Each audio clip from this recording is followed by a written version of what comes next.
What if I told you that sometimes the most devastating betrayal comes from the people who are supposed to love you most? And what if I told you that sometimes the universe has a way of evening the score in the most unexpected way possible? Today, I'm sharing the incredible true story of Margot, a 67-year-old grandmother whose world was shattered by 5 simple words from her own daughter. But here's the twist that nobody saw coming. And trust me, you're going to want to stick around for this one, because the ending will blow your mind.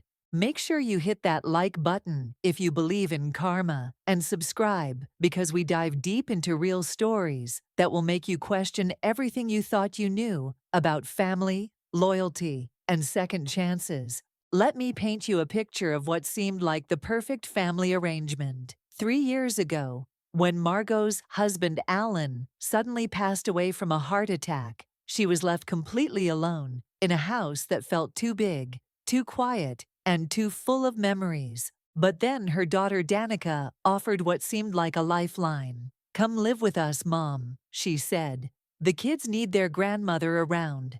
And honestly, we could use the help with childcare." It made perfect sense, right? Margot sold her family home and moved into Danica's guest suite. And for a while, for a beautiful, precious while, it felt like home again. Picture this. Every morning, Margot would wake up before everyone else. She'd tiptoe into the kitchen, brew her vanilla bean coffee, and prepare the day for her family. She'd pack little Ella's lunch, fold Noah's tiny superhero socks, and warm up oatmeal with cinnamon and blueberries, exactly the way Noah liked it.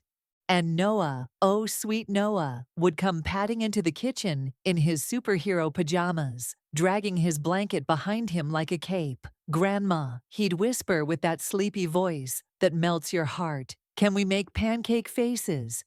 Margot always said yes. She always said yes. When Danica would come home late from work and find Margot reading bedtime stories to the kids, she'd lean against the doorframe with this smile that said everything. "You're a lifesaver, Mom. Honestly, I don't know how I'd manage without you." And Margot believed her. She wanted to believe her so badly.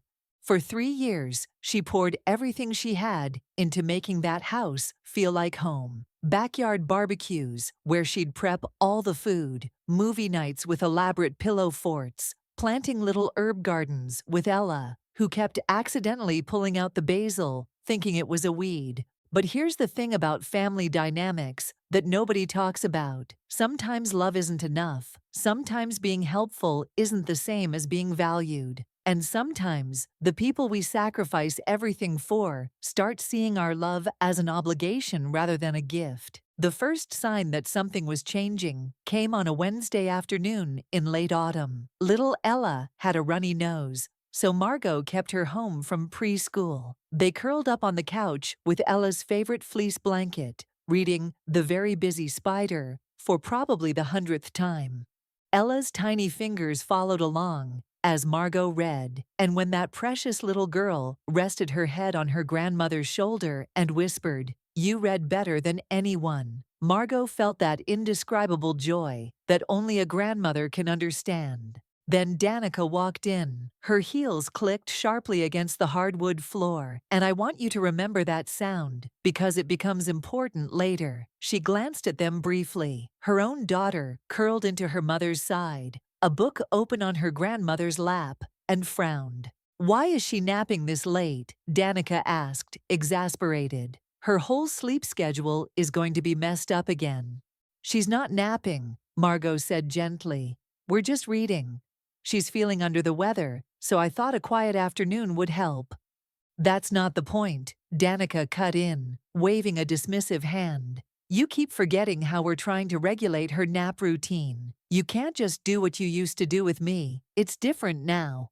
But it was that evening when Margot heard the word that would change everything. She was folding laundry in the hallway when she overheard Danica talking to her husband Liam in the kitchen. "She means well," Danica said, not knowing her mother was listening. "But honestly, she's kind of slipping. She let Ella nap at 4 again. I just don't think she's as capable as she used to be." Capable, that was the word. Not loving, not helpful, not devoted, just capable. As if Margot's entire worth could be reduced to her function, as if 3 years of unconditional love and sacrifice meant nothing more than a job performance review. Standing there in that hallway, her hands frozen on a half-folded towel, Margot asked herself a question she had never dared to ask before. Am I a burden? And that question, that single heartbreaking question, was the beginning of the end of everything she thought she knew about her place in her daughter's life. What happened next wasn't dramatic. There were no screaming matches, no dramatic confrontations. Instead, there was something far more cruel, a slow, systematic erasure. It started with the calendar. For years, Margot had been the family organizer. She kept track of Noah's soccer practices, Ella's art days, school holidays, dentist appointments, everything. Danica used to forward her work schedule, and Margot would build her entire life around making sure those children were fed, dressed, and loved through every moment of every day. But one morning, Margot walked into the kitchen and found the old corkboard gone. In its place was a sleek digital tablet, color-coded, locked, and mounted high on the wall like some kind of digital fortress. "Would you mind showing me how to use it?" Margot asked, "so I can stay in sync with everything." Danica didn't even look up from her laptop.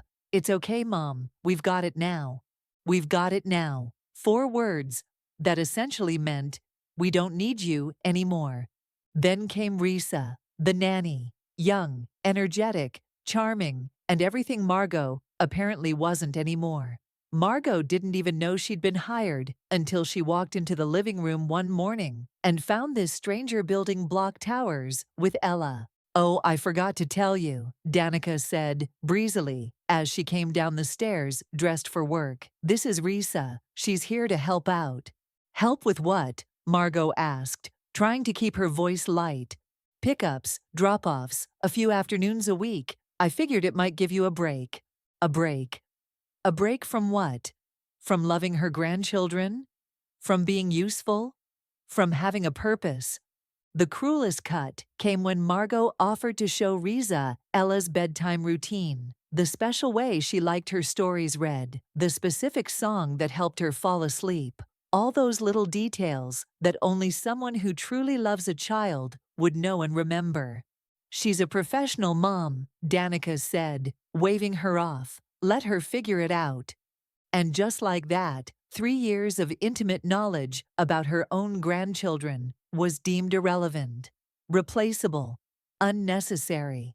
The final push came during one of Danica's networking barbecues. Margot was in the kitchen, doing what she'd always done, slicing strawberries, arranging crackers on trays, quietly making sure everything ran smoothly behind the scenes. "You don't need to do that, Mom," Danica said, appearing in the doorway. "Risa's handling the food."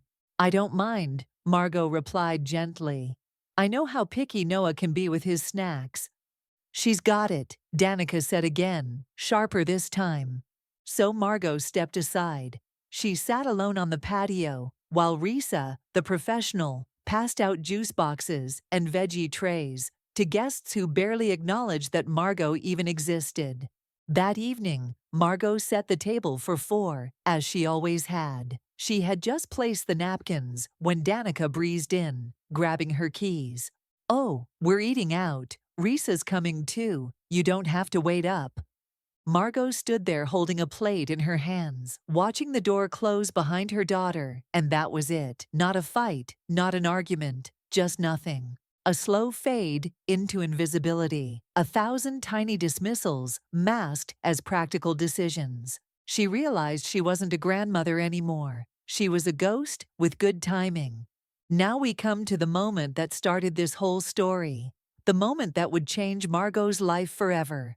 It was a Tuesday morning. Margot was standing in Danica's kitchen, wiping her hands on a dish towel. She had just finished folding a basket of baby clothes and making grilled cheese sandwiches for her 2 grandchildren. The same routine she'd been doing with love and dedication for 3 years. Danica was on her phone, scrolling through something, not even looking up, when she delivered the 5 words that would echo in Margot's mind forever. "You're too old to babysit my kids, Mom."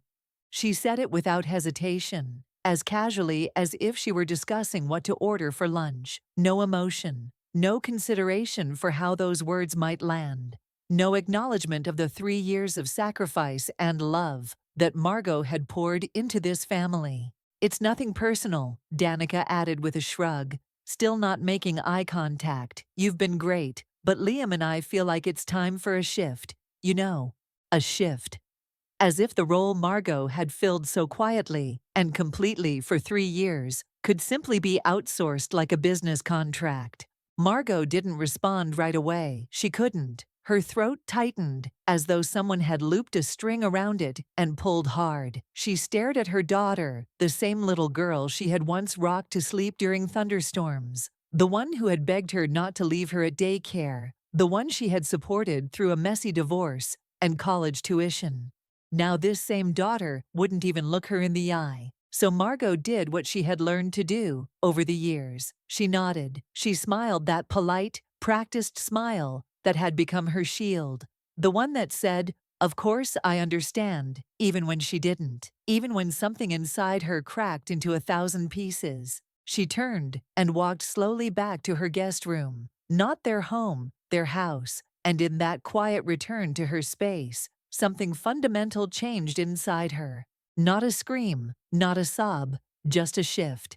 Like a door quietly closing in a part of her soul she didn't even realize had been left open. That night, as Margot lay awake, staring at the soft glow of the baby monitor on her nightstand, a monitor that would soon be removed, she understood something with crystal clarity.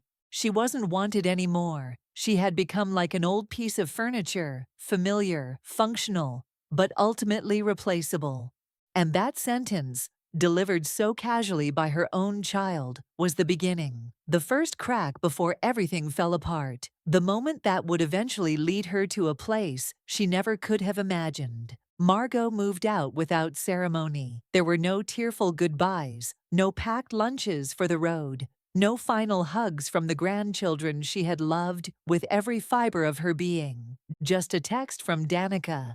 "Thanks again for everything. Hope you settle in okay. I'll call you soon." She never did. The apartment Margot found was a modest 1-bedroom above a laundromat. The stairs creaked, the walls were thin, and the air smelled faintly of detergent and warm metal. It wasn't home. It was just functional. She sat on the edge of the bed that first night, still in her coat, surrounded by boxes she had no motivation to open. She didn't cry, she didn't unpack. She just sat there, staring at chipped paint and trying to remember how she had ended up so completely alone. The silence was deafening. She missed the chaos, the noise, even the sharp edge in Danica's voice. She missed the weight of Ella on her chest during story time, the tug of Noah's small hand in hers on the way to school. She missed the version of herself who still felt needed, who still had purpose.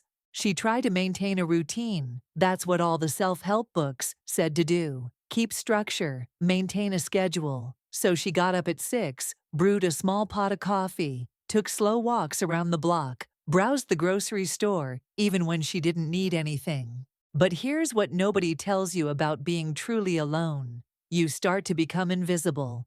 She would stand in grocery store aisles, reading labels just to fill time, watching couples laugh about dinner plans, while no one noticed her existence. Once, a man reached past her for a can of soup and didn't even say, "Excuse me."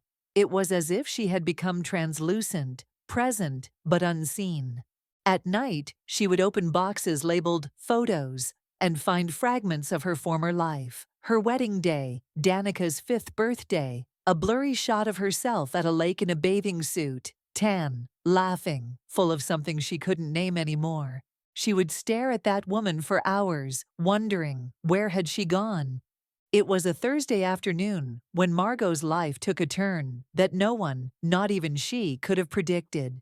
The sky outside was gray. Her heater was clicking every few minutes, struggling to keep the room warm. and she decided to organize the last few boxes. Anything to keep her mind from drifting into those painful places. There was one box tucked in the back of her closet, smaller than the others, labeled in faded marker, Alan. She hadn't opened it since she moved. Inside were all the precious remnants of their life together. Old anniversary cards, dried flowers from their 30th wedding anniversary dinner, and a few Polaroids from their final trip to Montana, taken just weeks before. His heart gave out without warning. She traced the edges of his handwriting, smelled the faint scent of time embedded in the paper, and then she saw it. A sealed envelope, thick with old receipts and folded notes. Written across the front, in her own handwriting, were the words, "Do not throw away, check later." Inside, among the forgotten debris of daily life, was a lottery ticket, crumpled, slightly yellowed, and completely forgotten. She almost laughed. Alan used to buy lottery tickets on the first of every month, like clockwork. It was never really about winning. It was a ritual, a joke, a slice of dream in an otherwise practical life. "Just imagine," he'd say, waving the ticket like it was made of gold. "We win big, and I'll buy you that little villa in Tuscany.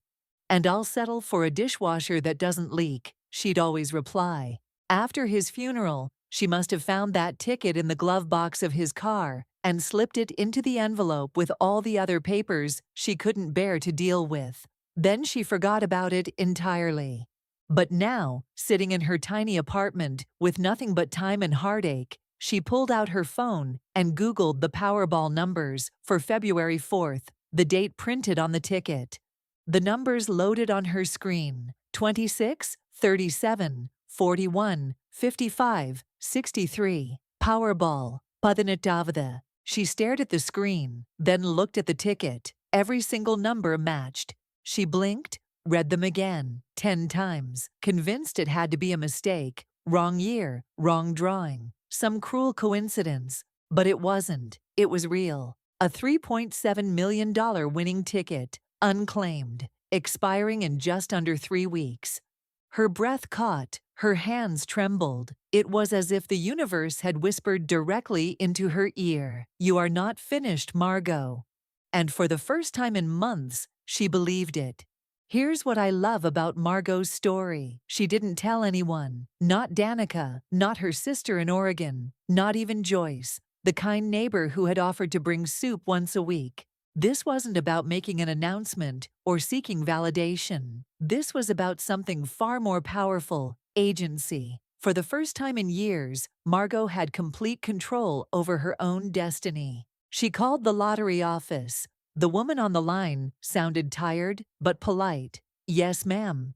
If you're the ticket holder, you'll need to bring it in person. Valid ID, of course. It's still valid for another 19 days. Margot thanked her, then sat down on the edge of her bed and cried. But this wasn't the helpless kind of crying she'd been doing for months. This wasn't grief or humiliation. This was something else entirely: relief, awe, and a quiet taste of power she hadn't experienced in years. The process at the lottery office was both underwhelming and surreal. Forms, ID checks, a security guard offering lukewarm water while they verified the numbers. "You can take it in annual payments or a lump sum," the man behind the desk explained. "Lump sum," Margot replied without hesitation. When it was done, she walked outside into the cool spring air. Cars still honked, pigeons still wandered the sidewalks. Nothing around her had changed, but inside her, everything had shifted. She no longer felt invisible, and she no longer owed anyone an explanation, especially not the daughter who had told her she was too old to matter. Now here's where Margot's story becomes absolutely brilliant. Instead of rushing to announce her windfall or seeking revenge in obvious ways, she became strategic, calculated, purposeful. The day after the funds cleared, she opened a new bank account at a quiet branch across town. No shared names, no connections to her old life, just hers. She met with a financial advisor named Celeste, a woman her own age, who spoke to her like she had value, not like she needed help or protection. Together, they created a private trust, structured to be secure and completely confidential. Then Margot did something that would have shocked anyone who knew the old, accommodating version of herself. She rewrote her will. This time, Danica's name was nowhere in it. Instead, she left everything to Noah and Ella, but with very specific conditions. The trust would only be released when they turned 25, and only if they had completed their education, proved their financial independence, and performed a verified act of kindness for a stranger. She smiled when she signed that final line. If she was going to leave a legacy, she wanted it to be more than just money. She wanted it to mean something. Then Margot made a call that would change everything. To a travel agent. She didn't want flash or luxury. She wanted peace. 3 weeks later, she landed in Florence, Italy. She had found a modest one-bedroom apartment on the second floor of a stone building wrapped in ivy. It overlooked a cobbled street where the scent of roasted coffee and fresh bread floated through the air every morning. She walked everywhere. She painted with strangers who spoke in slow Italian and communicated through warm gestures. She sat in piazzas with a sketch pad in her lap, watching life unfold, not around her, but with her included as a valued participant. And she didn't tell Danica, not where she went, not that she'd left the country, not even that she was safe. Danica didn't ask. For weeks, Margot's phone stayed quiet, and she realized something both strange and liberating. She didn't miss her daughter's voice. She didn't miss the sharp tones or the clipped directions that had become their primary form of communication. What she missed, truly and deeply, were the children, Noah and Ella, the little ones who had once been her whole world. So she began writing letters, not to Danica, but to them. Letters filled with stories, memories, and unconditional love. Letters they wouldn't read until they were old enough to understand that sometimes adults make mistakes and sometimes love has to be protected from people who don't recognize its value. She wasn't running away from her grandchildren. She was building a future where she would never again have to beg to be seen or valued. The first message from Danica came as Margot was sipping espresso on her terrace one morning, watching the sun slip behind the terracotta rooftops of Florence. 3 words. "You doing okay?" Margot didn't answer. The next day brought a voicemail. "Hey, just checking in. The kids miss you. Maybe we could FaceTime?" She let it go to voicemail. This wasn't about being cruel or punishing her daughter. For the first time in her life, Margot was simply unavailable. She wasn't waiting by the phone, hoping for scraps of attention or validation. Days passed, then came another message that revealed everything. "I called a lawyer. You can't just disappear, Mom. We need to talk about your estate." And there it was. Not, "Are you okay?" Not, "I miss you." Not, "I'm sorry." Just concern about the estate. That night, Margot called Mr. Sanford, her attorney back in Boston. "I'd like to schedule a meeting with Danica," she said. "Are you sure?" he asked. "You don't have to." "I want to," she replied, "but only on my terms. Quiet, clear, no drama." Margot flew back to Boston the following week, with no fanfare, no announcements, just her, a small carry-on, and a resolve that had been forged in the quiet streets of Florence. Danica walked into the law office 10 minutes late, clutching her designer bag like a shield, wearing that tight smile that Margot had seen so many times before. "Mom," she said breathlessly, "what is going on?" Margot didn't stand up. She didn't flinch. She simply looked at her daughter and said, "You told me to find my own space. You said I was too old to help. You asked me to leave. So I did." Mr. Sanford cleared his throat and slid a folder across the table. "This is the updated structure of the estate." Danica scanned the documents, her face changing as she read. Her voice cracked. "You're leaving everything to the kids? And nothing to me."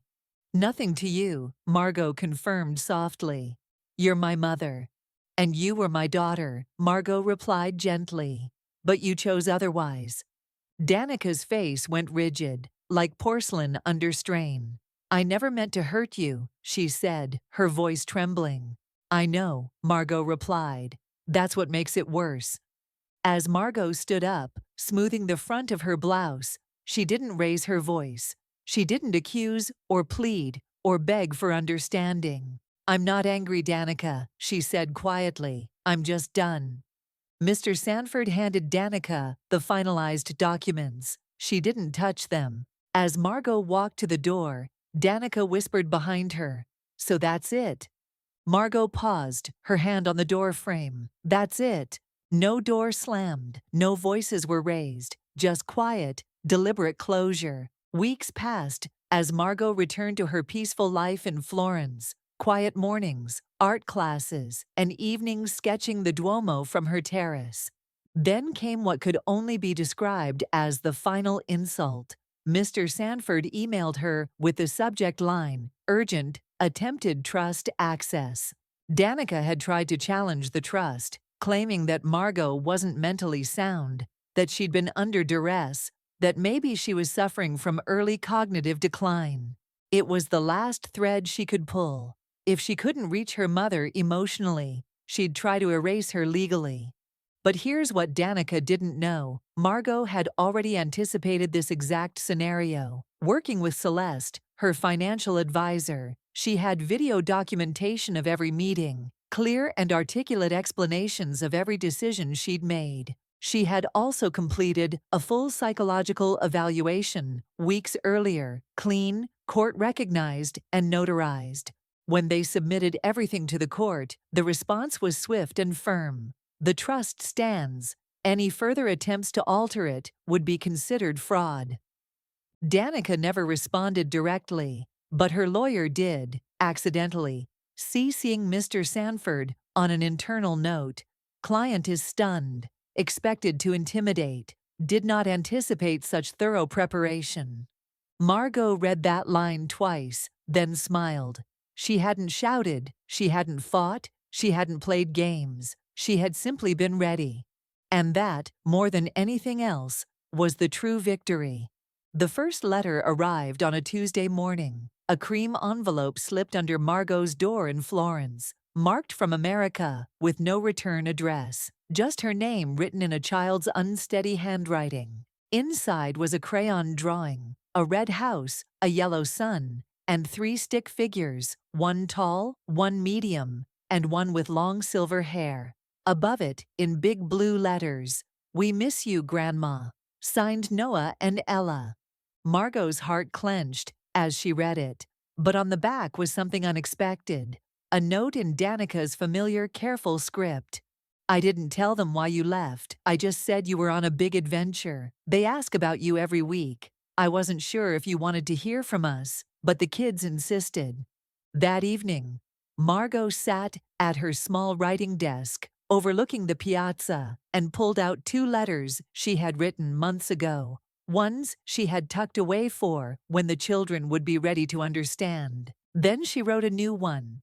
"Dear Noah and Ella, I got your drawing today. I especially love the silver hair. Very accurate. Tell Ella I still remember her story about the rabbit with yellow boots. One day, I'll read her the Italian version. Be good, be kind, and always know that your grandma loves you more than all the stars. Love, Grandma Margot." She enclosed 2 pressed flower petals from the garden outside her building, and for the first time in months, mailed something with hope in her chest rather than regret. A week later, another letter came, this one from Danica herself. "Mom, I read your note to the kids. Thank you. I know I've made mistakes, a lot of them. I don't expect forgiveness, but I hope one day you might let me try again, even if it's just as a visitor in your life. Not as your daughter asking for anything, just as a woman who finally sees her mother for who she really is." Margot didn't cry when she read it, not because it didn't move her, but because she no longer needed her daughter's words to validate her own worth. Still, Danica's tone had shifted, no longer polished, no longer entitled, just human. A week later, Margot sent a single line in reply. "Danica, you may come as my guest. Bring only kindness. Leave expectations behind. Margot." She didn't open the door wide, but she left it unlocked, not for reconciliation, but for respect. As I finish telling you Margot's incredible story, I want you to think about something. This isn't really a story about money or revenge or even family drama. This is a story about a woman who spent her entire life being chosen by others, first as a wife, then as a mother, then as a grandmother, and who finally, at the age of 67, learned to choose herself. That evening, as the sun dipped behind the rooftops of Florence, Margot sat alone at her favorite cafe, espresso in hand, sketchpad open. She wasn't waiting for anyone. She wasn't hoping for validation. She wasn't trying to prove anything to anybody. She was simply there, living her life on her own terms. For the first time in her entire existence, she didn't need to be chosen by anyone else, because she had already chosen herself. Here's what Margot's story teaches us. Sometimes the people we love most will treat us the worst, not out of malice, but out of thoughtlessness. They'll take our love for granted, mistake our devotion for obligation, and assume we'll always be there no matter how they treat us. But here's the thing, you always have a choice. You can choose to accept being diminished, or you can choose to walk away and build something better. Margot chose to build something better. If you're watching this and you recognize yourself in Margot's story, if you're the one always giving, always accommodating, always being taken for granted, I want you to know something. You have more power than you think. You don't have to accept being treated as invisible or replaceable. You don't have to smile politely while people dismiss your contributions. You don't have to stay in situations where your love is treated as an obligation rather than a gift. Sometimes the most loving thing you can do is step back and let people experience life without you. Sometimes they'll realize what they've lost, sometimes they won't. But either way, you'll have chosen yourself, and that's always the right choice. If Margot's story moved you, hit that like button and let me know in the comments. Have you ever had to make a difficult choice to prioritize your own well-being over someone else's expectations? And if you want to hear more stories about people who found the courage to change their lives, make sure you subscribe and hit that notification bell. Because everyone deserves to be seen, valued, and chosen, especially by themselves. Thanks for watching, and I'll see you in the next one.